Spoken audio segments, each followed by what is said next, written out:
Will Delegate Assembly please come to order? And we'll ask our law enforcement to do the Pledge of Allegiance. Okay.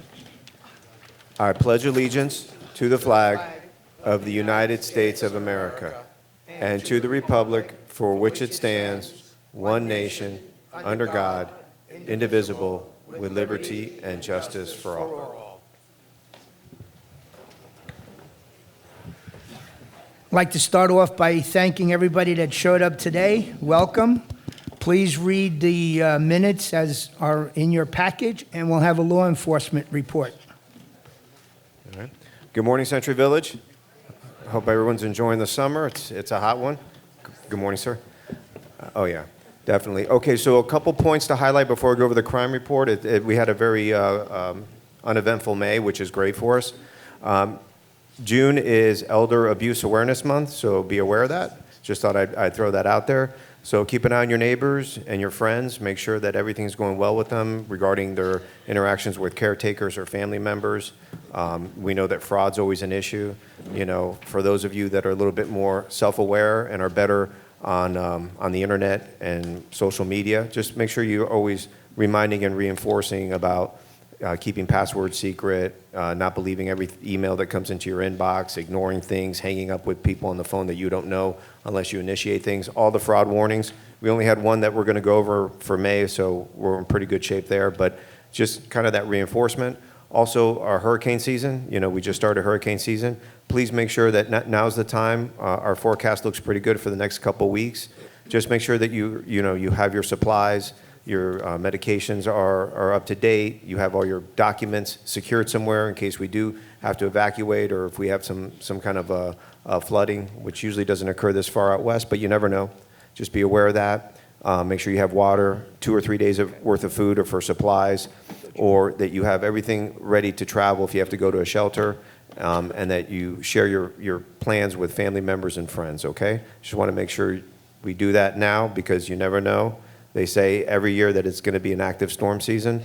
We're hoping not, knock on wood, that Southeast Florida is good, and we'll get through another year, hopefully without our insurance rates going through the roof. So now for the traffic report. Last month for May, it was very light. We did 9 traffic stops. We issued 15 citations, 2 written warnings, and 1 verbal warning, and we had 3 accidents. So I always like to do a heavy-handed little time period and then a little bit of, hey, let's relax, that's the summer. Let's keep everything running pretty smooth because I got to tell you that we were a little bit light last month. Probably July or August. I always like to tell the people that come here, I'm giving you the warning. I'm going to send in some traffic guys to give you guys some attention. So I always kind of like to alternate where I'm at in my district and how we do enforcement. So May was pretty good. You can expect probably next month I'm probably going to have some traffic guys, the guys with the motorcycles, come in and make sure everybody's behaving. So, okay? Our calls for service in May, we had 215 calls for service, and 46 of those resulted in case numbers being pulled. So that's pretty light. That's not a bad month. But we know a lot of our residents are not in season here. Our cases of interest, we only have 3 really. We had a burglary. It was to the laundry room at Gulf's Edge. The coins were taken from the dryers, and it was the second reported incident in the last 2 months. With me today, I have Detective Sergeant John Newcomb. He's our sergeant involved. He supervises our detective bureau for the district. So he briefed me this morning about potential suspects. So we're following up on that. Apparently, there was some individuals that were camping out over at the abandoned golf course. We've dealt with them, some homeless individuals. They could be potential suspects, but our community policing unit, some of our patrol units went over there. We've kind of moved them along, and we haven't had issues in the laundry room since. Also, we had a vandalism in Salisbury that occurred to the washers and dryers. So that dovetails into the burglary regarding the coins that were taken from the dryers. And only 1 fraud case. This happened over at Waltham. Victim found a home for rent on Craigslist, sent a message to the phone number in the ad, and then the suspect asked for a fee to see the rental. The victim sent $160 through Zelle, and then the suspect continued to ask for more money just to view the rental. Fortunately, the victim realized after a $160 loss that it wasn't legitimate. So just be careful, because when you send money on Zelle, there's no way to get the money back. So Craigslist is one of the lower tier kind of places where you find a lot of unsavory characters operating. So you just got to be very careful with who you're dealing with, as we mentioned before. Does anybody have any questions of the sheriff's office before we turn it back over to the board? No? Okay, great. We'll see you at the 1 o'clock meeting at UCO.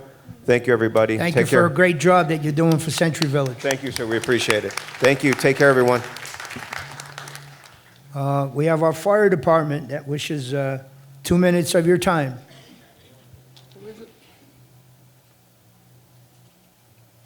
How you doing? Al Pulverani with Palm Beach County 2928 Union. I just come in to talk like I do every month about, one, I'm going to talk about the heat. We've had young people in our fire department or newly hired that have gone down. So if you're not hydrating, taking your supplements in, right now, you know we're in a drought, so brush season is high. So it's we're really dry right now. Hopefully this week we're supposed to get some rain. So definitely go out when you're out with your friends, going to the pool, whatever, being in the sun, make sure you're hydrating, because I would not want to see one of you fall out and cause trauma and end your day and end up in a trauma facility. So I've seen it over 20 years of my career. So let's just keep hydrated, talk to your doctor, especially certain medications, but I don't want you to stop moving and not going outdoors because it's good for you. So just talk to your doctor about that. The other thing, he talked about high waters.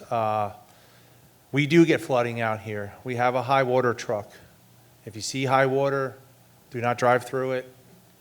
You will. We had incidents down in Delray in a community where a couple years ago we lost someone. They drove in the canal. So, and another lady drowned in a parking lot. So it's legit. It's a real threat. Like I'll say, hurricane season, I'm going to repeat a little what he said, but more so, have a plan. Get out of Dodge if they're coming. Heed the warnings. It's not worth it. It's only your, it's property, but you can't get your life back. So take the time, get your medications like he said, get water, all the stuff that if you do come back, you are prepared to take care of yourself. You're not a burden on society, right? So there'll be help. There'll be people who come out for you, but just put a little aside and then use it for later on, put it in a little closet or something like that. So when you do come back, you have some food and some water that you can drink because the water gets polluted, right? So those are things to worry about. And then also smoke detectors and all the young men and women over at Station 23 that run in here frequently, please keep your walkways clear, right? That's a big hazard for us, getting into your place, taking care of someone. We don't want to have to move planters out of the way and stuff out of our way when someone's having a cardiac event. We want to get in there, take care of them, get them over to the proper hospital as fast as possible, proper treatment, start treating them right away. We don't want to be moving around furniture and planters out of your way. Plus, if we're coming out, we don't want to injure one of our firefighter paramedics. So everybody have a great day. Thank you so much, and stay hydrated. Thank you. We have 121 delegates in the room, so we can conduct business. I'll entertain a motion to accept the minutes. Bobby, Sandy Levine, and who else? Oh, Joyce Reese. Are there any corrections to the minutes? No? Minutes will be accepted as presented. We're going to go a little bit fast today. We're going to do new business first. First on the agenda is to appoint Regina Latore to the Executive Board to fill the position left vacant by Kate Benoit, who's no longer in Century Village. I need a motion. Well, we need a motion, we need a second, and then she'll introduce herself. All right. Susie Burns makes the motion, and Gloria Tart makes the second. Okay. Regina, do you want to introduce yourself? Say hello, so everybody knows who you are. Good morning, everybody. My name is Regina, last name Latore. Hello. I ran for the executive board in March, but now there's a vacancy that I could fill. I've lived in the village since 2015, and I've been an owner since 2017, on the board at Windsor L since 2017, currently a vice president, and just happy to be here. And thank you very much.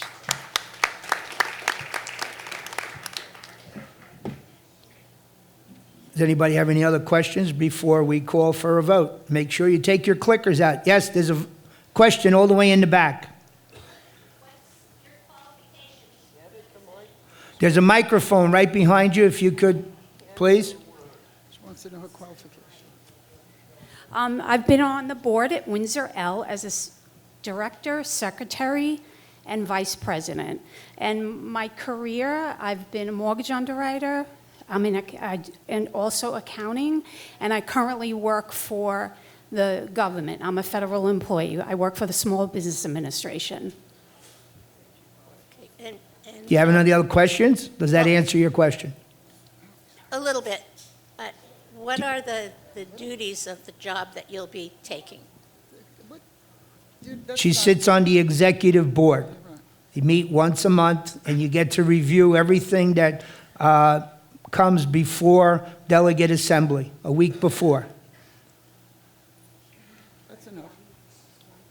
in a nutshell. Yeah, that's Okay. enough. All right. Please take, if there's no other questions, take out your clickers.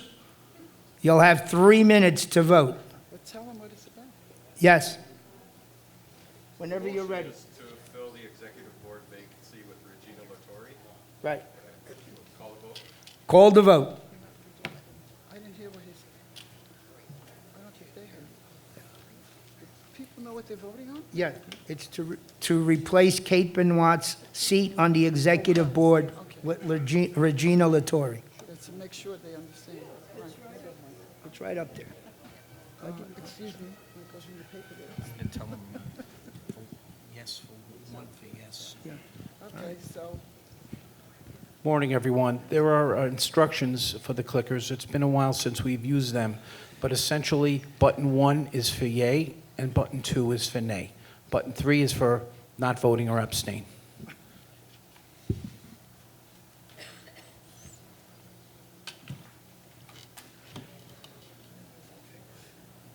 so you just tell them to vote?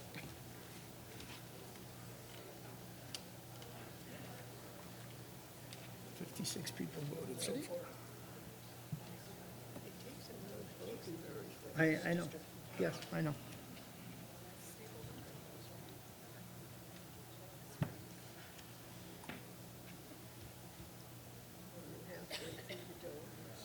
Okay. I figured if we do the vote right away, in case anybody gets up and walks out. I don't want to get torpedoed. It's happened before. We're already at 62.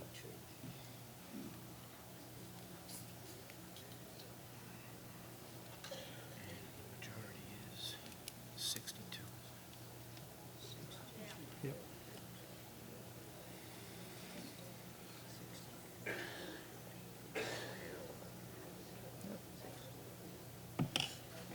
What's the problem, Fausto? Huh? What's the problem? No problem. We got 3 minutes to vote. We're waiting for the votes to be tallied. Did they vote? Did you tell them to vote? They're voting, yeah? Are they? I don't see it. Yeah.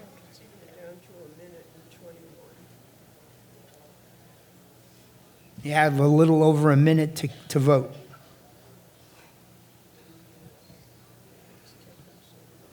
I can't see it.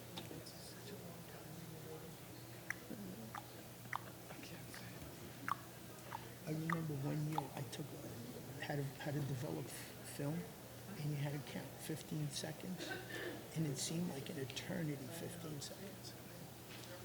So Sergeant Newcomb was investigating the Gulf's Edge break-ins and also another break-in in the car wash. Okay. And Yes. he got the bright idea, well, let's go to the closest Publix to Century Village. That's how we see, because he's got to take the order someplace. So guess who they caught? Me.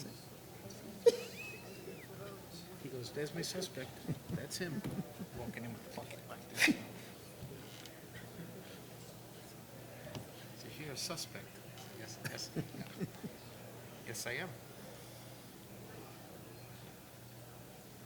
I feel like I'm in the spot.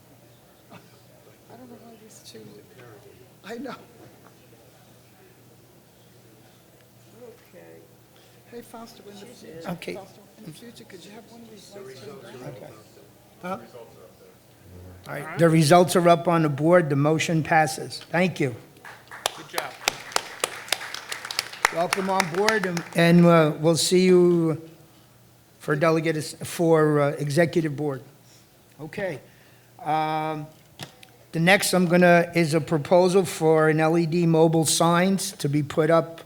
I'm going to let Donald explain what we're looking to do. Good morning, everyone. In your agenda package, you will find a proposal for 2 LED message displays.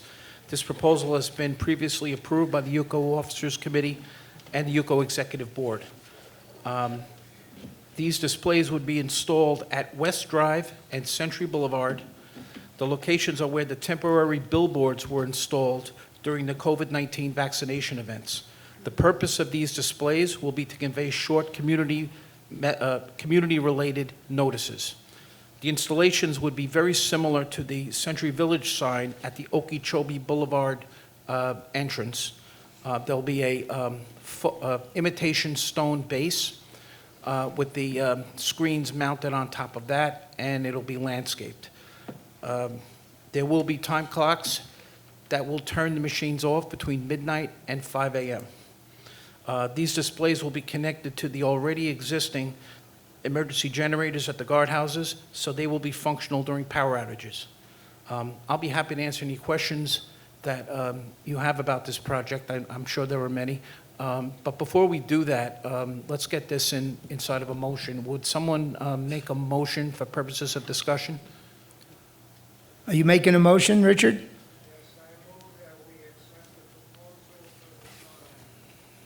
Thank you, Richard. Who seconds the motion? Okay. Sandy? Dennis, Oh, Dennis Burrows. Burrows. Okay. Okay, so we're in discussion now, so if anyone All right. has questions, I'm more than happy to answer. Nobody has questions? Yes. Come on. Go to the microphone. Why do we need it? That's a good question. It was determined that during the COVID emergency, the billboards that we put up, and by the way, that's the exact spots where these displays would be, were very, very effective in getting simple messages out to the community. And that was the inspiration for the electronic signs. We put it to the side for a little bit because we had other things going on, but that's the reason for it, to be able to get messages out that everyone will see. They have to be simple messages, obviously. We have many means to get messages out to the community, notices, things of that nature. We have a newspaper, we have a television station, we have internet. All of those things combined were not as effective as those white billboards that we put up in 2021. So that's the argument for why we need them. Anybody else? Yes. Go ahead, Richard. Go, Richard. 4 points. First of all, although some people did stop to take photos of the COVID signs, there were no traffic incidents. Secondly, the total cost, if you look at your paper, will be about $55,000, which seems like a lot, but for each condominium, that's a little bit over $7, a one-time fee. And the signs are good for 10 years, I believe. Yeah, 8 to 10 years, so and they're warranted for 5. So you can amortize that out. Thirdly, these signs will operate when electricity, the grid goes down, they're on independent generators. So you can see what's happening after an emergency. And finally, for immediate notification, for example, the resistance pool pump at the clubhouse, at the gym went out a week ago. The The sign can tell you, and then the sign can tell you when it comes back. So it's more instantaneous and immediate what you will be given notice of. Thank you. There was a hand raised over here. Is that you, Hugh? Come on down. You got Ken, you got Ken Grant. And then Ken's next. Yeah. Go ahead, Marilyn. Go ahead, Marilyn. Marilyn Curtis, Camden I. Was Hi, this a Marilyn. competitive bid? Yeah. Yes, it was when it was initially conceived. Ferentz Signs turned out to be more or less a sole source. But yes, this had gone through our bids committee back in 2021. That was my question also. Oh, okay. Hugh Hugh, go Green. for it. Hugh Green, Wellington E. What level of protection is there going to be regarding the signs themselves? And the reason that I ask that is we know that there are a number of wild people around with guns who are going to take pot shots at that type of a sign. We've not had any sign shootings in the Yeah, 10 years but the that I've point worked is, here at this Century isn't- Village, but I don't discount that, Hugh. These things will be cambered. Yes. So if somebody goes up and pops at it with a 38, we'll at least see the guy doing it. We might not know who he is, but... Yeah, but this thing is not going to be within the gates. It's going It to be will- outside. No, it will not be outside. Oh, will If it you be look in in? your package, I put X marks the spots on the 2 spots. The original idea was to put it outside, but because of concerns about driver distraction, we moved them back to the second median at both entrances. One will be at Century Boulevard and Borden Street. The other will be West Drive, where the mailbox is. And to your next question, which I'm sure you're thinking of, is how are we protecting it from being crashed into with a car? Bollards. And these things are concrete footed and anchored to the ground. The installation is very sturdy, much like our Century Village sign on Okeechobee Boulevard. Dom, Ken- you Ken, talk you're about right. Go for it. you talk about driver distraction. You know, right now we have drivers that knock the gate arm off every once in a while. Yes. You're going to have people going through the gate and stopping to look at the sign, and the person behind them is going to knock right into them or knock the gate arm down. Yes. As you know, if you read my reports every week, somebody crashes into something about every week around here. Right, so you're giving them another avenue of crashing into something when they're stopping to look at a sign. Yeah, absolutely. So, yeah, people crash into things here and every place else. In almost all cases, most recently, one of our fences got knocked down. The driver insurance pretty much covers that, and we have insurance as well. And remember, every once in a while, we have to pull an Oldsmobile out of somebody's living room. So these things do happen, and it is something to think about. So, yeah. If you have a question, come up to the microphone so we can answer it. I'd like to Back make here. a comment. Hi, I'm asking for someone else. Sure. They were wondering why can't they use the signs they used during COVID? Good question.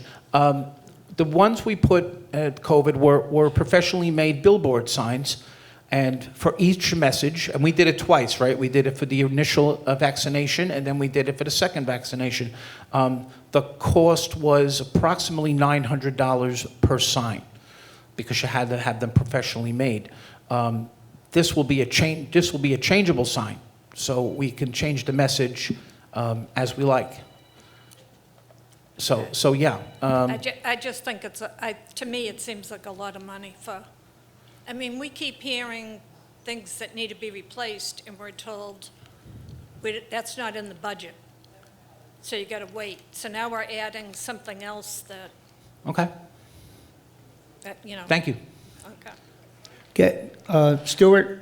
As far as I know, we don't have Billy the Kid who bought an apartment in Century Village. So as far as shooting the signs, we won't have that problem. Let's hope. Anybody that drives an automobile will note that wherever you go, there are traffic signs that are there, and they tell you not to make turns or that traffic is being held up for an accident and so on. If you go to some of the modern some of the new communities, they have the same electronic signs. Basically, the concept here is to provide people an alternative way to learn about what's going on at Century Village and the events that we have here, going on. At the beginning of this meeting, somebody came up to me and asked me, do we have a delegate assembly every month? And I said, yes, 12 times a year for the last 50 years. So this is one of the reasons why we want an electronic sign, because we're moving into the 21st or the 22nd century, and we have to have it, period. Thank you. Yes, ma'am. Well, I also think that $50,000 is an awful lot of money. What concerns me is, or what I'm wondering about is, what kind of things do you plan to post there? Who's going to be in charge of posting it? Okay, so the more we look at this proposal, the more things that we think about that can be put up there. For instance, please drive slowly in our community, 25 miles an hour. One thing came up during the demo. We had a demo last week. And by the way, for those who went to the demo, the trailer that the thing was dragged in on is not what's going to be in your community. It's going to be a decorative base. And I got a couple of those. I guess I should have specified that. One of the things that we can do in an emergency is patch in the hurricane report right from NOAA. So our CERT team will be able to get messages out in the wake of an emergency.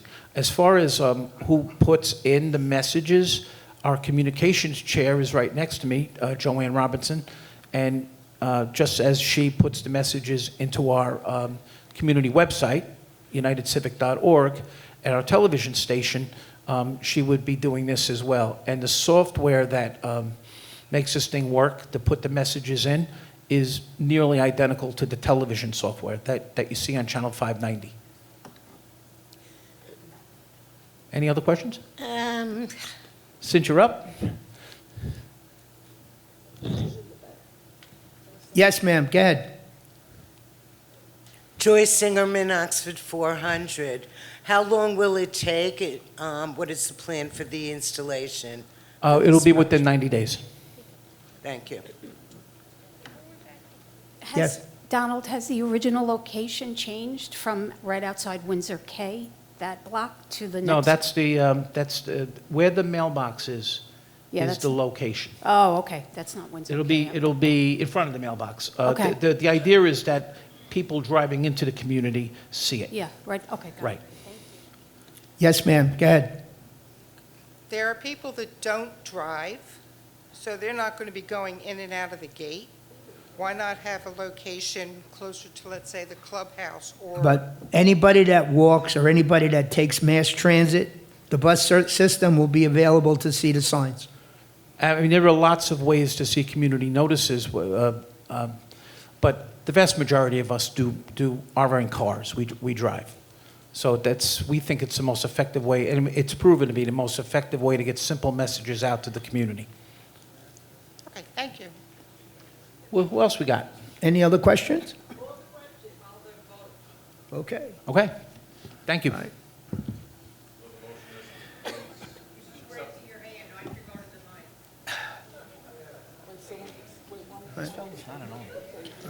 It's all right. Donald, would you guys be able to see the signs going in and out? Will it be a double on both sides? No, it'll only No? be for people coming in. Just coming in? And on Yeah. the Haverhill side, the same thing, coming in? Yes. Not going out on either side? Once you pass the gates, Okay, the second medians on both sides, Okay. that's where you're going to see it. okay, thank you. So, did everybody hear Hi. Kelly? Oh, we Hi. have another question? I'm sorry. Go ahead. Yeah, Yes. I'm still concerned about people stopping and reading the signs. You know, we're very slow-minded. Yeah, we did actually, this was a consideration. We first came to this when we put the billboards up during COVID. People did slow down to read the signs. I have a picture in my phone of a lady pulled up and she took her phone out to take a picture of it.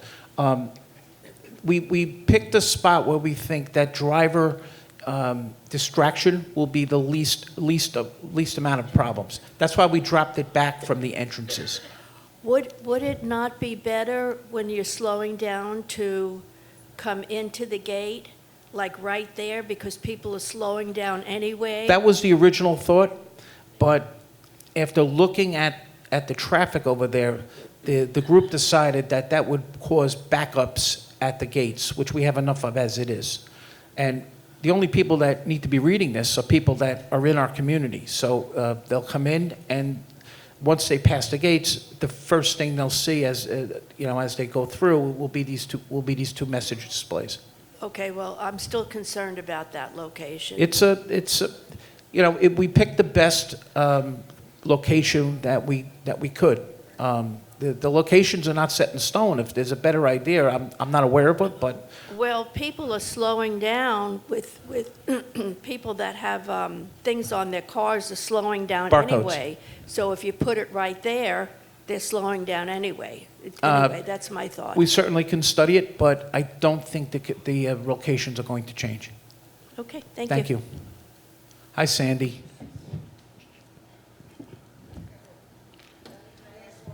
Okay, Go ahead, let's Sandy. let Sandy go first. who is Sandy? Me? And what happens if we have a hurricane, basically? Does it knock the power out of the signs? No. Since the county is requiring us to make a dedicated circuit to the guardhouses, they will be on emergency power. These things will be lit up and making messages, even if the whole village is down on in an electrical after a hurricane. That's another reason. Well, somebody asked, why do we need it? That's a big question. We can get that. That thing will be lit and giving messages out even when there's no power or no cell service. Yes, ma'am. Microphone. People can't hear you. Joyce, we really can't hear you. I'm sorry. Why don't you just? In the meantime, what is this time clock? Oh. It says it's not included. Yeah, unless it's- Ken caught me on this at the executive board. I forgot all about the time clock. We put the time clock in for two reasons. Number one, why do these things need to be lit in the middle of the night when everybody's sleeping? That's just going to create wear and tear on the device. It'll lengthen the device.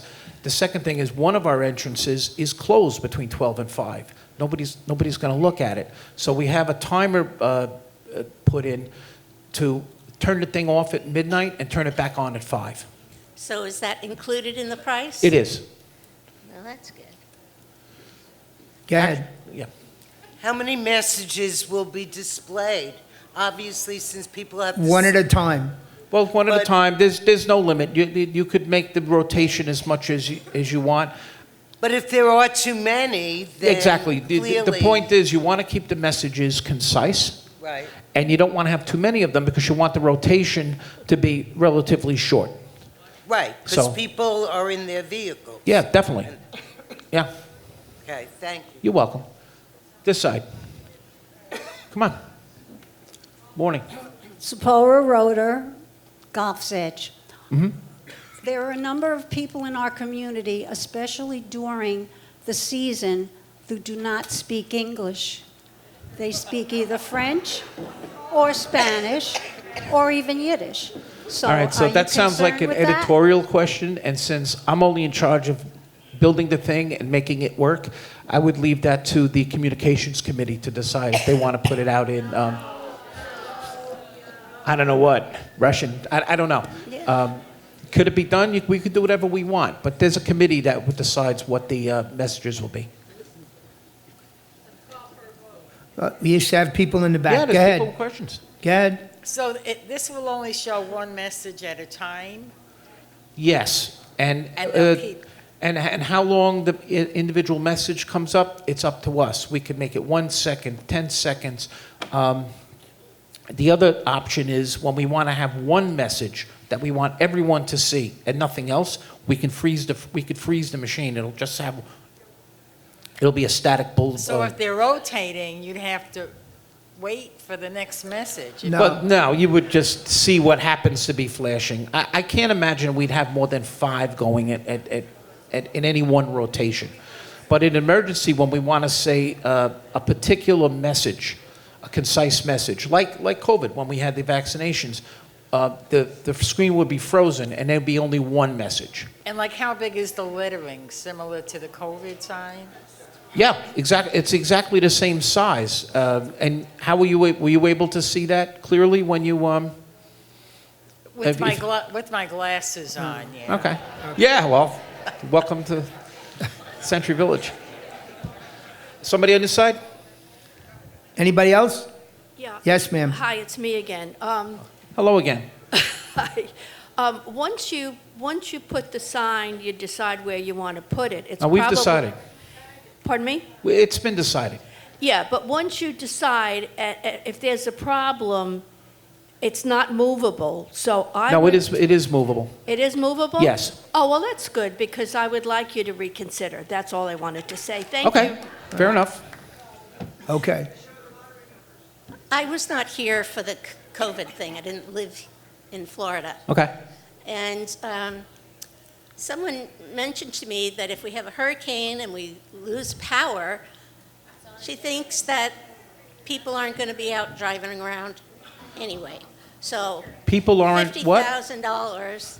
So in a hurricane and a wide power outage, you're going to find that this is the only electronic thing that's working that we'll be able to get messages out on. Are people out driving around when there's no traffic lights? Well, having been down here after a storm, people do move around. Yes. That's too much money. Okay. Donald. Yes, Ken? If we lose cell towers, then you can't communicate with that sign. Okay, I'll take your word for that, Ken. Thank you. Okay. And I just heard a comment, it's too expensive. We're talking about a $10 expense spread over a course of 8 years Time to call a question. per unit owner. But, well, I'm rounding it off to $8. Okay, so the motion read by Kelly was to... I have a question. We're on, I can't see. Well, oh, okay. Go ahead. Is the infrastructure already in place for these signs, or is that going to be in addition to this? There will be a charge for the electrician doing a dedicated electrical line to the guardhouse. That will be an additional expense. Okay, so how come I expect that to be in that's this. not divulged in this? Correct. vote? And we're getting proposals on that now. I don't expect it to be more than $15,000 for the whole job, both Okay, so how sides. can we vote on something that we don't know what the total cost is going to be? I'm sorry, say again, sir, I didn't hear you. How can we vote on something for which we don't know what the total cost is going to be? I expect the cost for installation and permitting to be no more than $15,000. Anything that you install will have to be connected to. Know that for a fact, or you're guessing? Unfortunately, until we decide to move forward with this and bring in, then we apply for permits, and then we find out what exactly we need to do to be code compliant. We have a good So idea. it's not going to be $10, it's going to be more than that. I think it'll be 8 without the installation and 10 with. I think the 10 number is quite accurate. And we Yes, do ma'am. it, we do it, to answer the gentleman's question, when we installed the sign at the Okeechobee, we have a pretty good idea of what it costs to run a designated line to light up that sign. Right. That's what we're using as a basis for our figures. Okay, but I don't understand why you would put this up for a vote now when you don't really have the complete package. Because we need your approval to move forward with the project and to sign a contract. Once we have that, then we'll move on. But I'm telling you in advance, I don't think that's the right way to do I expect the business. additional cost to be no more than $15,000. And, that's the other thing. Joanne just said if it's more than that, we come back to you. You could do it not to exceed. We would, if it turned out to be much more than what I've just said, we would come back to you, the delegates. Okay, the lady, there's 2 people back there. Hi. Yeah, sure, go. I think it's a want, not a need. Thank you. Hello. Yeah. Okay, this is the last question. Go ahead. Okay, so at the beginning of the meeting, you said it was $7. Now it's $8 to $10. So for a total of $65,000 for this Yes. project, why is the warranty only 5 years? Why isn't it 10 or 15 years on the equipment? This is a lot of money. We understand. Can you negotiate the warranty?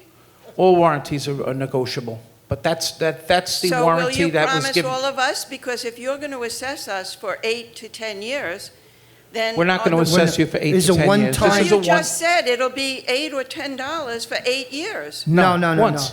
It's a one-time charge. Forever. That for the next 8 years. Yes, 8 years. Yeah, but it's So $10 that's divided longer- into No, no, 8 no, no, years, no. ma'am. But Let me- that's longer. Let me clarify. That's longer No. than the warranty period.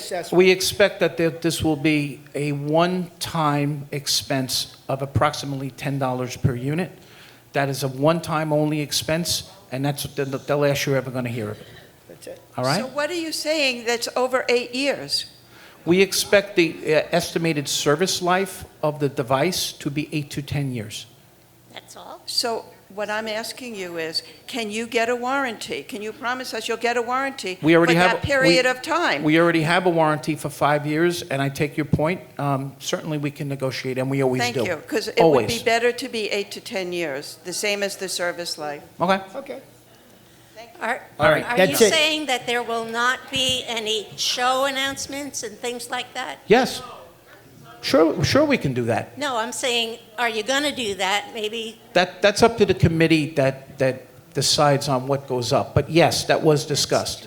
Clubhouse events could definitely be put in. There Thank was you. a motion to call the question. Go ahead, Kelly.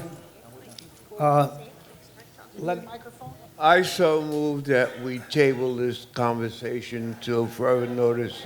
No, motion has been called, sir. A little technical glitch. Richard made the motion for 55,000, then after I put in the Dennis is seconding, I can't go back and change it. It's now in here at 65,000. Just let it Okay. be, whatever's there, yeah. The proposal is for the sign, that's what we have concrete. This one. I got a headache. Turn the switch on. The motion is to pursue digital signage for 55,000 as presented by Donald Foster. One note I'll make is as you use the clickers, when you press it down, the green light will go on, and then once the vote has been registered, the green light will go off. So if you don't see the green light on, it may not have worked. We're going to have 3 minutes, starting now.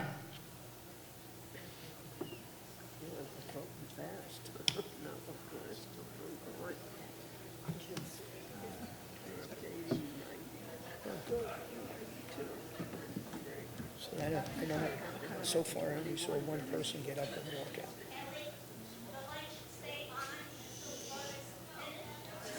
Yeah, so when you press the button, the green light will come on, and that's while it's communicating to the device up here. And then when the light goes off, that tells you your vote was registered.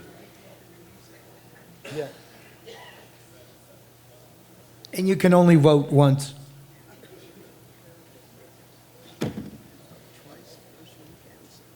No, on one vote, that's it. It only takes one shot. If you make a mistake.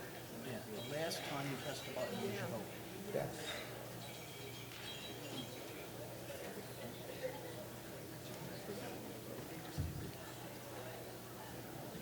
Oh, we're good. Don't forget, get the business out of the way before we go. So far, I only saw one person get up and walk out. I didn't see him come back in. There was one guy I saw over on the side. I was watching.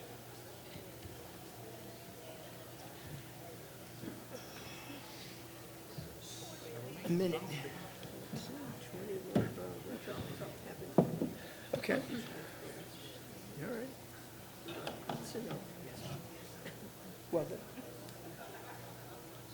seems like forever, especially when you're sitting up here. All right. I'm going to go take a look at it as soon as I'm out of this meeting. Got it. Thank you, John. Appreciate it. It took 45 minutes. Yeah. Almost. 1 minute left. We have 45 minutes to finish our meeting.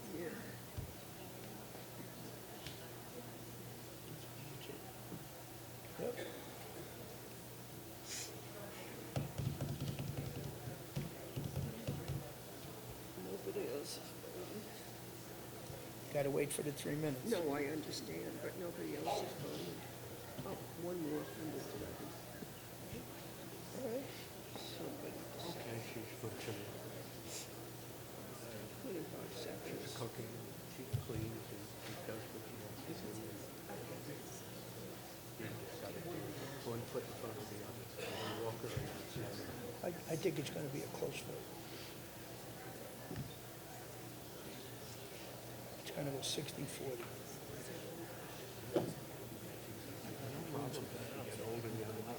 I know. And I see David go at 6. Yes. Okay, it's done. Vote passed. All right. Good. Very good. I was close. I was close. 50. Good pass. Thank you, ladies and gentlemen. Fausto, Yes? can I ask everybody to wait about 5 minutes so that the volunteers who are also delegates have a chance to go out before you rush out to get your clickers? Okay? Well, we're not done yet. We still have to conduct business. I understand, but I'm saying if people need to leave early, which they do sometimes after a vote, Okay. just to give us a few minutes so we can get out there. Okay. Thank you. Please make sure what David is referring to, everybody that's a delegate that's in here, before you leave the building, make sure that you return your clicker outside and retrieve your Century Village ID. Thank you. Okay. I think we're going to have a CAM report. Donald, you're up. Geez, let me get a sip of water first. Good morning, everyone. I don't have a lot to report this month, but I do want to address irrigation this month. We're having some dry weather right now, no rain. I'd say 90% of our irrigation system is functional at the moment, but you will see some browning lawns around the village because it's just not enough. We need rain. There is one section that is currently out in Norwich. We should have that back up next week. It's pretty much all I got for this month. But I'm happy to answer any questions or take any suggestions or work. So, anybody? Okay, thank you very much. Okay. Joanne, for our treasurer's report.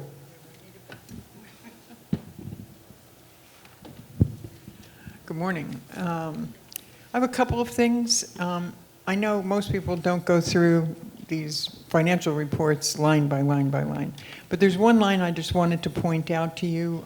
It's on the balance sheet toward the end of the report, and you'll see an item that is called Truist Money Market Account, and you'll see that there's $235,000 in there, and that does show that it's starting. That is the initial deposit, and we are now, this is as of the end of April, so it's only a few days in April, but we are earning money on that account. So you want to keep your eye on that as we go forward, because it's going to, I think it's up to about $1,000 as of yesterday. So we are now making a fairly nice little return on at least the beginning. Now, we're going to put in the 2025 budget a whole program of cash utilization. This was just the start of being able to simply sign something that said, use the money this way. But we're going to go forward. In the July and August time period, there's going to be town halls to go over a cash utilization program along with all of the other budget items. So I just wanted to bring your attention to that there's going to be a lot of talk about what to do with the cash that we have on hand. Another item that I wanted to mention is and Fausto is going to talk more about this, but the very last page on the agenda package, you'll see there's a new federal reporting requirement for beneficial ownership information. This is a new federal mandate for reporting that went into effect a while ago. We didn't know how it was going to go in the courts, and we're still not 100% clear, but our best legal advice is telling us now that we need to start getting these reports done, that it's more than likely we're going to need by the end of the year to start reporting this. And it does say that we're going to have a 90-day grace period. So it hopefully will cover into 2025 after you have your annual meeting. Most people have them in January and February, so you'll probably have a grace period through March. But you want to start looking at this information. It's a totally new thing that we're going to have to file once a year. We're not sure how that's going to happen yet. But there is, from a treasurer's perspective, what I wanted to bring to your attention is that there is a penalty, and the penalty for ignoring it is at this point, $591 a day. $591 a day. So you just don't want to ignore this. Or if you were, found guilty of violating and putting fraudulent information in, it's a $10,000 fine. So it's just a subject I want you to kind of keep aware of as we go forward. But that's all I have for today, unless anyone has any questions for me.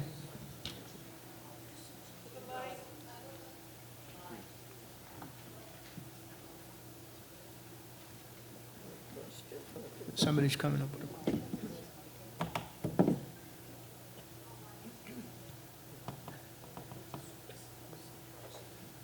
a... Mary Ann Somerset G. I was cleaning out some forms and stuff from back in the day to do the shredding, and I came across one from 2016. It's exactly what you're saying, but it's from HUD, and it says everyone has to have their name and their date of birth on this form. Yes. Is that what we're talking No, about? not at all. All right, so the thing you found in your records was every 2 years you do the census. Before, I forget what year, when DeSantis became governor, you were supposed to do that census, and then once you did the census, you were supposed to register it with the state.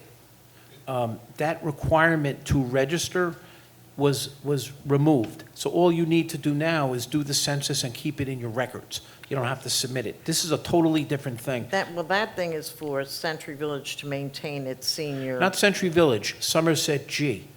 Every Oh, okay. association is responsible for itself. It is conceivable that your association could lose its HOPA certification, but it wouldn't affect the Somerset E. It would only affect you. But that's a totally different thing. Okay. This is a money thing. Okay. The purpose of it is the Treasury Department is looking to they're trying to combat money laundering. So every corporation in America now needs to register, and we're all corporations. UCO has to file. What we're finding is, as this thing hit, we all got hit. Even though we had plenty of notice, we're all getting hit with it. We're finding that management companies don't want to be bothered with it. We went to attorneys, Mark Friedman being the biggest one for all of you. They didn't seem to be too keen on getting involved in this. It's turning out to be an accounting function. Who files the tax returns for your association? Your accountant. Okay. Well, what if it's your property manager? Well, in your case, yes. Who runs your building? Pruitt. Pruitt. So Pruitt has an accountant, but Pruitt's made it clear that he doesn't want to be bonded with this. So I'm thinking we're going to get more information out as we know. Yeah. But it seems to be shaping up to be an accounting function. So if Fester's accountant doesn't want to be bothered with it, we'll find accountants that will do this. We have our own reserves, so forth, so on. Sure. We have all that from our banking, of course. Right. So I'm like, All they're looking for is who are the decision makers for your corporation, and that's been determined to be the board.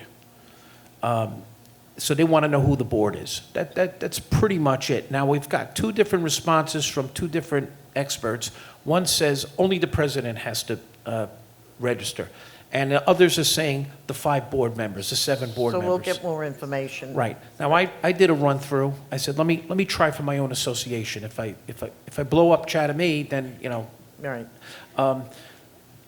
you can do it, Mary Ann. If you needed to do it yourself, you can do it. I Where I just gotta- see the problem is at the end, you have to scan in a copy of the license, driver's license or passport of everybody on your board, I see two problems. A lot of people around here don't know how to scan and put it into the form. And the other thing is, I experienced this in my own building with that census. Some people are very funny about giving them their driver's licenses. Well, I went online and I was going to attempt that, and when I got to page 2, I said, nope, I'm going to make a mistake somewhere. I got to the same thing, and I'm like, what am I doing this for? I said, And we've already gotten quotes of about $100. Yeah. So I think this is something that's going to wind up being an accounting function. Marianne, while I got you here, you just reminded me. You asked me the month before last about streetlight over by the pickleball court. The tennis court. The tennis court. Yeah. The answer is yes, assuming that we can get power to it. So Yeah. it's on the list, and FPL's accepted the list. It's a little dark area there. But the only issue in that little dark spot is it may be difficult to get power to it. So that's the only thing that might hold it up. And while I'm here, You're next, by the I'm way. sure you don't get very many compliments. I don't know if Eva's here, but I do want to pay her a compliment and thank her. A lot of new male residents that are moving into Somerset area are told they can't use the pool at certain times, and they've been turned away. And does that have I've to met do a with few this? of them, and that's not fair. This is a community pool, a public pool, and all the males can use it whenever they want. We're talking about something else. Yes, but I just. Marianne, I'm just we're here to aware of the thank thing her. that happened at the I Somerset just- pool. There are no restrictions. Exactly, and I wanted to thank her for posting that in the She was very Advocate clear on that. so that the males are not confused. The end. The males are always confused. Believe me, I am one. This is true. This is true. Yes, sir. Joanne, it is June. This has to be done by the end of the year. Will you keep us apprised of what we have to do as presidents and board members to get this in without being fined? Oh, absolutely. We're going to have all kinds of more information about this. But we don't want it to come as a total shock that, oh, by the way, in 30 days you have to do this, because it's a little bit complicated. This is And 6 months' notice, which is good, Yeah. but it's very vague at this point. And it is very vague, and I apologize for that, but. You don't need on to the- apologize, we just need to get the information. Yes, absolutely. And I want you all to know that we are really working hard to find out the best thing to offer to our residents that need help. I mean, and Thank make you, make because we aware. all need help with this. I know. Thank you. Okay. Next, we're going to, Question. yes. Yes. Go ahead, Dan. Yeah, a quick for the treasurer. It says all money now consolidated in one location. Are they all within the insurance of the FDIC? Yes, they are. All of them? Absolutely. Thank you. Okay. Next, we're going to get our UCO reporter, Ruth. Good morning, everybody. This is going to be short as usual, but my first item on the agenda, I must apologize for the wrong date of this meeting today on the front page. My error, I take full responsibility. Somehow I had July in mind, and that's the date at the bottom of the page. If you look through your packet, you'll see that through April, the reporter is ahead $1,562. I'm very happy with the campaign ads. They have done well for us, and I expect we'll have them for the next 2 months. That's about my report. Happy Father's Day, happy Grandfather's Day, and we'll see you in July. There will be a meeting July 5th. Thank you. All right, we'll go to our officers. Kelly, you're up.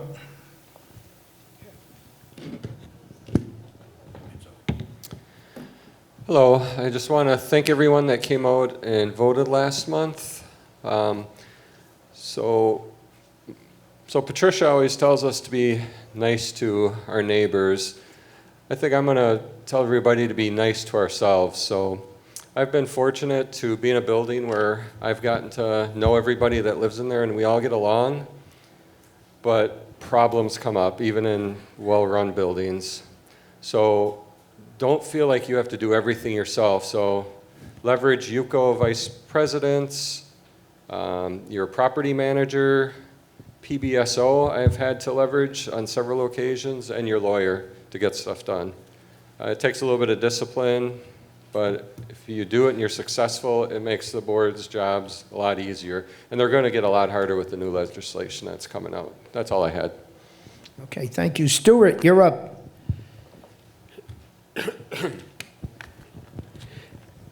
In Connecticut, they passed a ruling in one small town where students did not have to salute the flag. When we had the stand and salute the flag, I looked around and I saw everybody in this room had their hand on their heart saluting the flag. And I think this is absolutely fabulous that we here in this village maintain those traditions. My name is Stuart Sland, not Aladdin.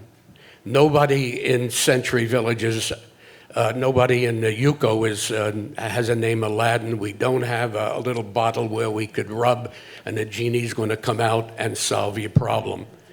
99% of all the problems that we have to deal with are really problems that are created by associations where you have building managers, association presidents, vice presidents that really don't understand and know what's going on. And so they come to us to ask us, what should they do? Especially when you have problems today in the economy, when the costs of replacing things that go wrong with your building are very, very expensive. We find that some of the association presidents must have been trained by, what's his name again? Mr. Scrooge, because they don't want to spend 2 cents and their buildings are falling apart. And they want us to go ahead and go over there and tell them, you have to spend money, you have to put money away in your budget for the future and so on. And you have to also be prepared to deal with the laws that are coming down from the state of Florida and from the federal government that must be done to maintain your financial finances in the building that you own.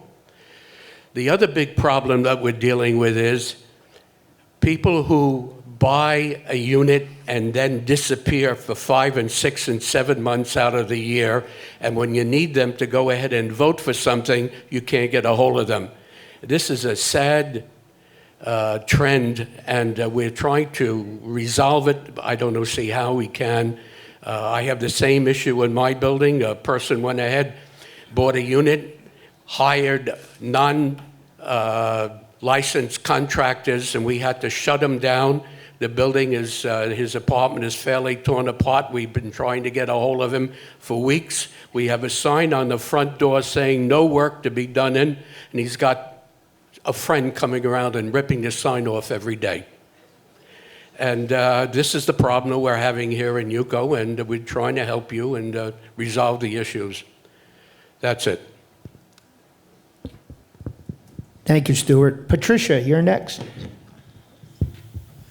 Good morning, everyone. It's great to see everyone. Today I want to speak about something a little different than transportation. I think you all know what I always have to say with transportation. I will add one other thing. While people send me complaints for the buses, I want to say you also have to be nice to the bus drivers. Someone told me a bus driver hit her. We looked at the film and she hit the bus driver. Don't do that. Don't be rude. Don't curse. If you have a problem, please put it on the paper. I assure you the company will get in touch with you. So going on to what I have to say. I don't know if you're aware, but Fausto Fabro has started a great thing, Meet the President, the second Friday of every month. I took a little survey and people said they were so happy. They got more information in that meeting than they got all year. He's made up a packet that will answer a lot of your questions. We here are trying to help the people. A lot of people are confused, they're lost, they don't know what to do. I went to a meeting that was supposed to be an annual meeting. They didn't have a clue. So we are here to help you. Don't be afraid to come in. I told you I would speak to anyone. But he also has a meeting every third Friday here in room C for anyone other than the president or the president again, to come in and ask questions and to learn. If you want knowledge, take advantage. If you're not using us or these meetings to learn, then you really don't want to the knowledge, you just want to complain. And I understand that Mr. Fabro offered for the people who work and who kept complaining at these meetings, oh, it's not fair, we're workers, blah, blah, blah. He offered, not I, to come in the evening and help people out. So you have a lot of knowledge that we're willing to give. Please take advantage. With that, I wish you a blessed day. Thank you. Okay, I'm going to be Mr. Scrooge, I guess. I do appreciate everybody that's coming to the meetings. For years we heard, we don't know. Well, unfortunately, a lot of the knowledge that we're passing out, like you heard today, with this Corporate Transparency Act, puts a little more burden on the associations. So for those of you that are officers, if you think you're going to be sitting in the chair, relaxing and watching TV for the next year or two, forget about it, okay? You need to learn, you need to come. We do not have all the answers. And the answers, we've been actually working on this Corporate Transparency Act for about 6 or 7 weeks, and we still don't have all the answers. We're trying to work it to make it as easy as possible for you to follow through. There are things that... Yes, ma'am? I'd like to know if there's a way to get the UCO reporter online. It's available online, ma'am, yes. No, not Donald's report, but the whole UCO reporter. The UCO report is available online. How? Okay, so what you need to do is go to our website, the UCO website, www.unitedcivic.org. And the digital version of the paper is in that website every month. Thank you. Okay. So, yes, sir.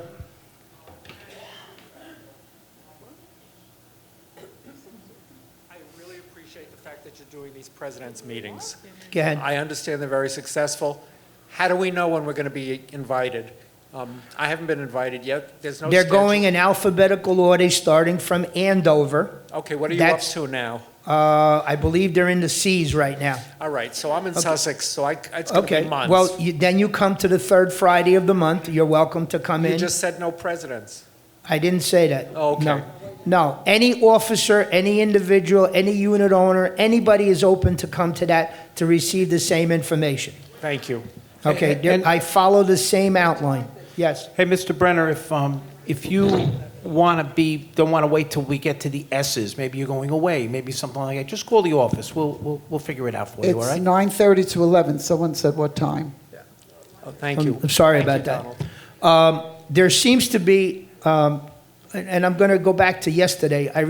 We received an email from someone that wishes to remain anonymous, and I'm sure you're all going to laugh when I tell you this. The person is upset because they now have to bring a copy of the lease and get a printout of a certificate of occupancy. And this individual said, if I have to do it, I should charge $100. It's UCO's responsibility. This is the wrong attitude. You guys are running we don't run your building, you do. And these are the type of things that we try to bring to your attention, that this is your responsibility. Why did we went back to pre-COVID with the certificate of occupancy? Because there's been abuse in the system. So to make it simple, I spoke to Eva. Eva's made her ID office available.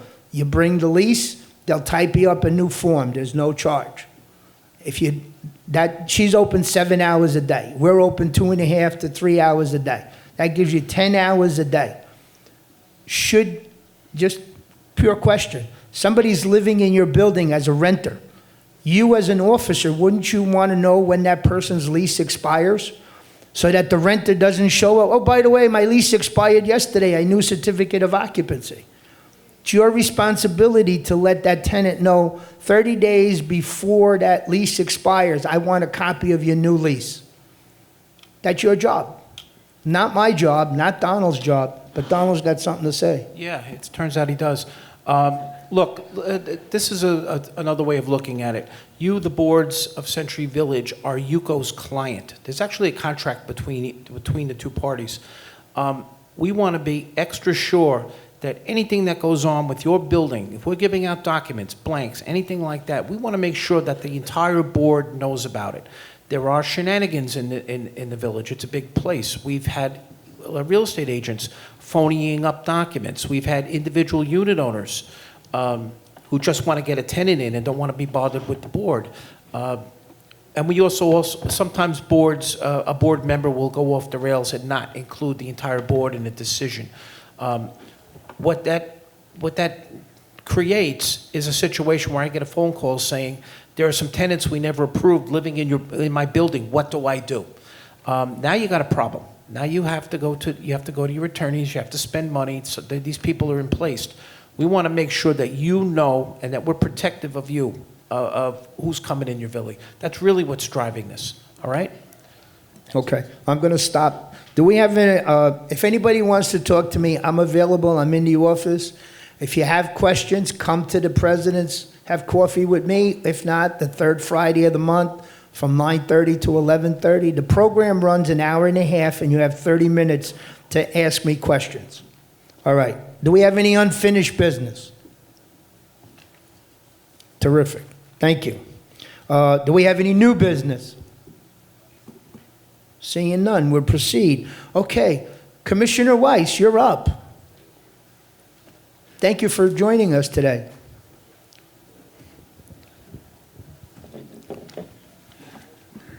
Well, good morning, everybody. Good to be with you all, and pleasure. Just a couple things, and you've already heard about it, but it's we just can't say it enough, right? Hurricane season is upon us. And I want to remind everybody, though, you know, I always see people going, and especially as we get close to a storm coming or something, you go out and you buy just cases and cases of water. And then the store shelves are empty, and people panic. Don't panic. Turn on your tap. Fill up containers in your home. That water is perfectly fine to drink, so you don't have to either spend money to collect water or worry if in fact your neighbors take everything out of the grocery store. So that's number one. Number two, we are going to be sponsoring, my office is going to be sponsoring an event in July. We're working on the final date, but we're going to bring in a bunch of departments from within Palm Beach County that provide a variety of different services so that you're aware of some of the programs and services that are available through your local government. Well, we'll bring in the folks from PBSO as well and some of our constitutional offices, so they'll have their teams there. And just as a service to you all to make sure that you're informed, and if there's something that any of these departments or offices can do, we'll be there to assist you. And then lastly, to share with you is that, of course, we're always there to support you. If there is anything you all need that from us or any of our partner agencies or governments, please feel free to call my office. I will repeat the number. You can find us online, but it's 561-355-2202. I myself and my staff are standing by to be of whatever assistance we can, and look forward to seeing you all in July, and happy to take any questions. Thank you. Okay.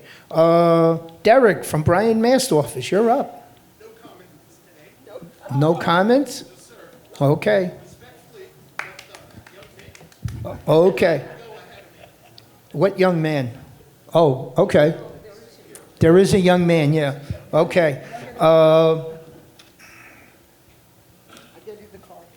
We got it. Okay. So we're going to do Victoria Green from Ann Gannon's office.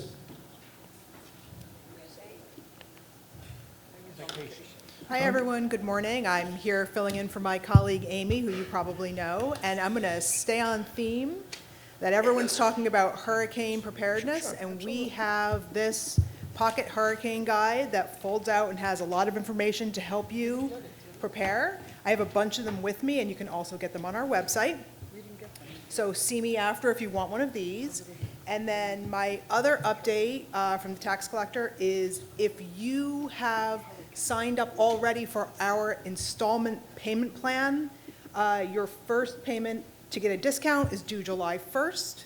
And your first payment overall, if you're on that plan, is due July 31st. Okay? Thank you very much. Okay. Yeah, usually we get some at the UCO office. We don't have any. Well, I can turn these into you. that'd be perfect, thank you. And if you can get us, usually they give us a box, so we can distribute them, we'd appreciate it. Okay, next we're going to have Andrew Wyatt from the clerk's office. Good morning, everyone, and I guess I will stay on theme of hurricane preparedness as well. At the clerk's office, one of our big things going forward is you will see, God forbid we do have a storm hit, people are going to come in, they're going to have you sign all sorts of documents to try to get things fixed quickly. One of the things that happens a lot is people don't realize they sign over ownership of their property. So something to keep in mind with that, go to our website, mypalmbeachclerk.com. You can sign up for a free property fraud alert from us. Anybody tries to file anything on your property in Palm Beach County, you will get an alert. Usually it's about 24 hours after they've sent it in. You can know, hey, somebody's trying to do something. You call the police, and you can save yourself a lot of hassle and pain during that kind of situation. One other quick thing, not related to our office, but going back to what the firefighters said earlier, I had the alert just pop up. Please remember to hydrate. We are in a heat advisory now for Palm Beach County till 7 o'clock tonight. If it's anything like last summer, I remember it was almost every day it popped up. So just as a further reminder from the clerk's office, drink, hydrate, stay in the AC when it's the hottest part of the day. And for those celebrating, happy Father's Day. Have a good one, y'all. Okay, thank you. Next, we're going to hear from Douglas Leifert, who's running for judge. Thank you, Yuko. This is a great event. Thank you for those of you that remain here to listen to us today. My name is Douglas Leifert. I am a 34-year Palm Beach County lawyer. I've had over 50,000 cases that I have individually handled since then. I am running for judge here in Palm Beach County, like I said. The most common response I get is, that's great, that's awesome, it's about time, good for you, I'm glad you're doing this. And the best one I got was, I'm so proud of you, and that was from an important member of our community. The most common question I get is, why am I running? The reason I'm running is because this is a unique opportunity, and I think that I'm uniquely qualified to do it. The opportunity is that this is an open seat, it's a vacant seat. We're not challenging any incumbent judge, we're not looking to rock the boat, we're looking to fill a seat. The reason I think that I'm uniquely qualified is because I told you of my years of experience and the amount of cases that I've done. The reason I'm doing it is because I've never forgotten where I've come from. I started as an assistant state attorney here in Palm Beach County, the prosecutor's office. I spent almost 5 years there. I learned almost everything that I know now, and that basis gave me the opportunity to form my law firm, Leifert & Leifert. I'm at the stage in my life going to opportunity. I'm at the stage in my life where my kids are grown, they're out of the house. Thankfully, my tuition bills are over, and I'm running to set an example for the younger generation that it's time in your life, when there's an opportunity like this, it's time to step up and serve. And in this time in our community, we need people like me, people that are qualified, experienced, have the perspective and the wisdom to serve the community. And that's what I'm driven to do, to serve all of us as a community, to serve you as a community. And listening to Yuko, listening to this presentation today, motivates me that we are one community and we do all need to step up and serve one role or another. Thank you. I'd like you to vote for me. I'm Douglas Leifert. Take care. Thank you. Thank you. Greg Lerman, you're up, sir. Good morning, everybody. I'm Greg Lerman. I'm running for state attorney. I've lived in this community for 39 years and practiced law in this community for 39 years. When I first started running, one of the issues I kept on hearing about was senior citizen fraud. people taking advantage of our senior population. Some of you may have read about Andre Baptiste recently in the Palm Beach Post and in other areas. Mr. Baptiste was a serial fraudster in Palm Beach County. He was being prosecuted for 2 cases in this county. The problem was there were 8 other cases. And the state attorney's office decided only to prosecute him on those 2, leaving the other 8 victims, senior victims, out in the cold.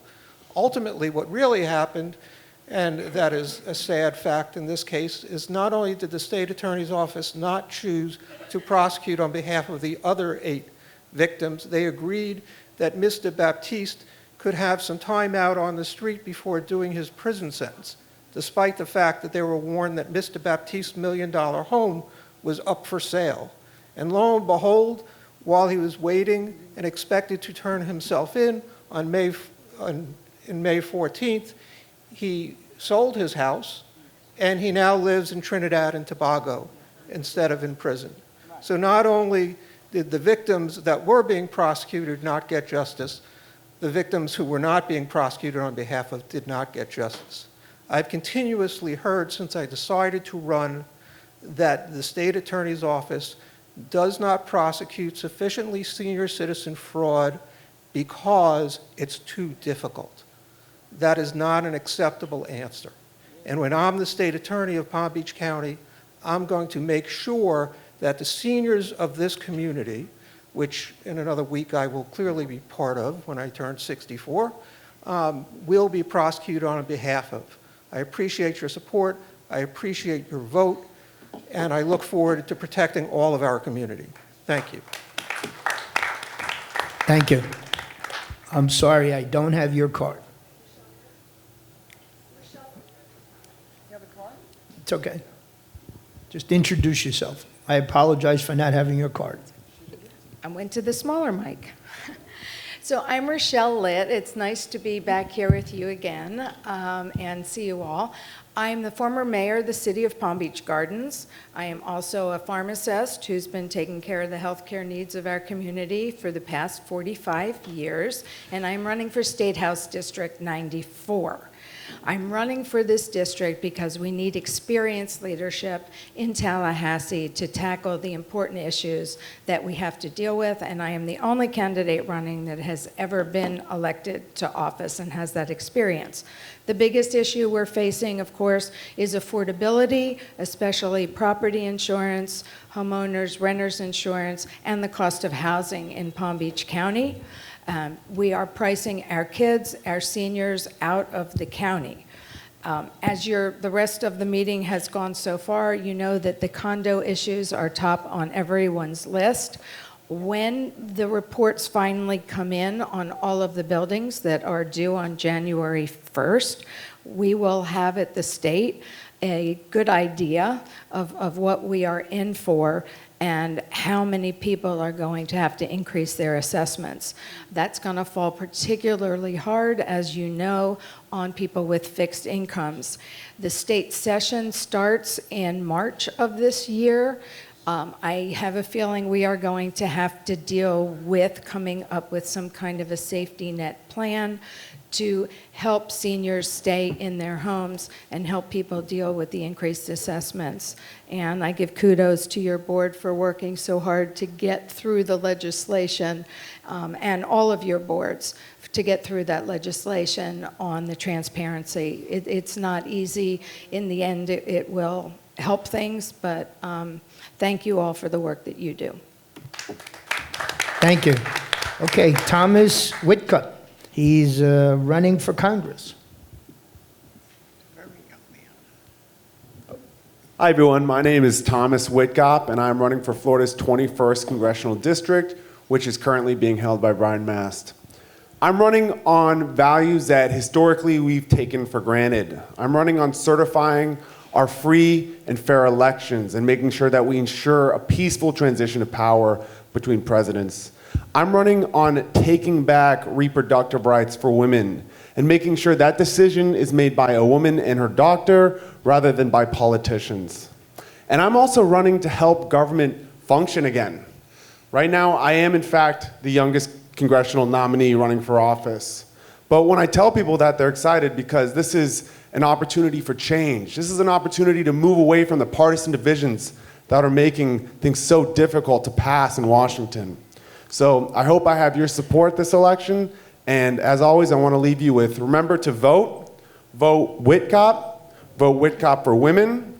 Vote Whitcop for waterways. And vote Whitcop for a working democracy. Thank you so much.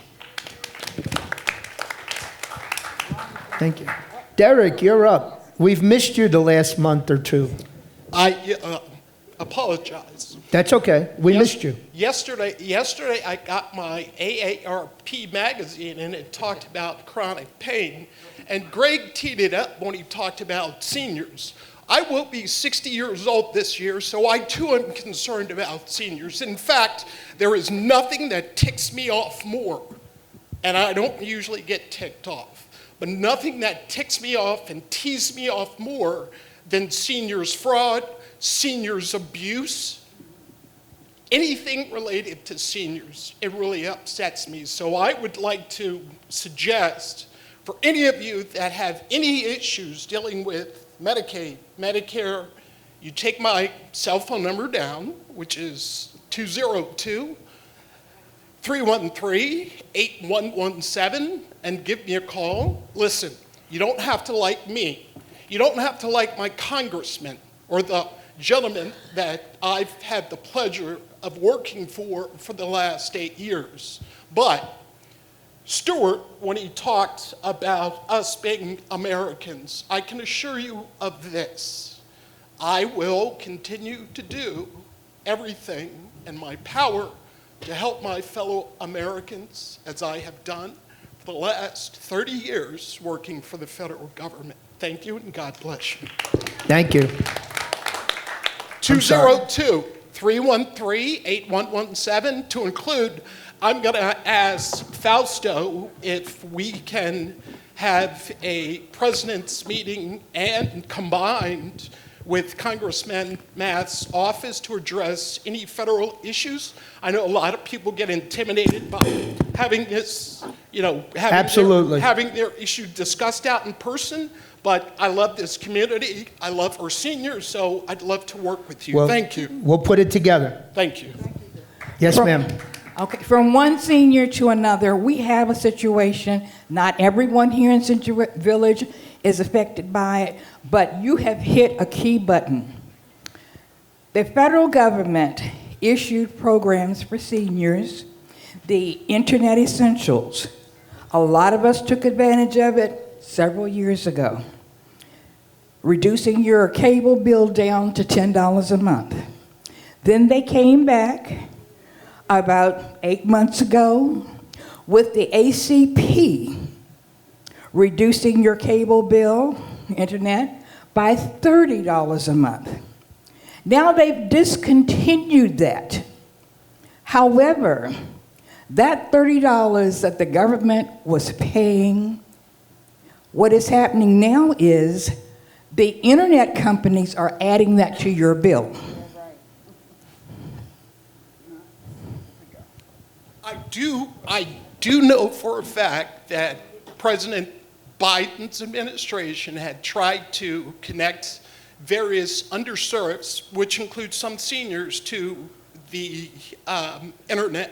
What I will do is to get with you after this meeting, not to waste other people's time, get your information. I'll reach out to the Department of Commerce through the Biden administration who initiated this program and see what we can do to help you and others. Thank you.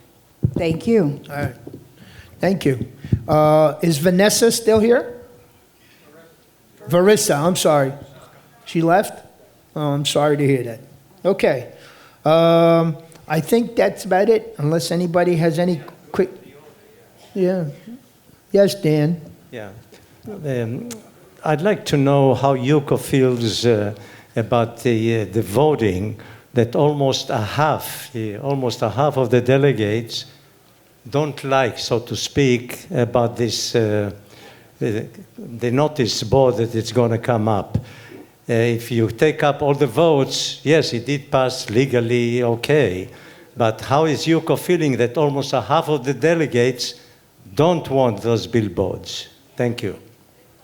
Okay. The vote is the vote. Okay. Our bylaws are very specific that the majority wins. Okay. Thank you for your input. Ladies and gentlemen, I'll entertain a motion to adjourn. And I'd like to thank everybody that came to join us. Thank you. Happy Father's Day to all the fathers.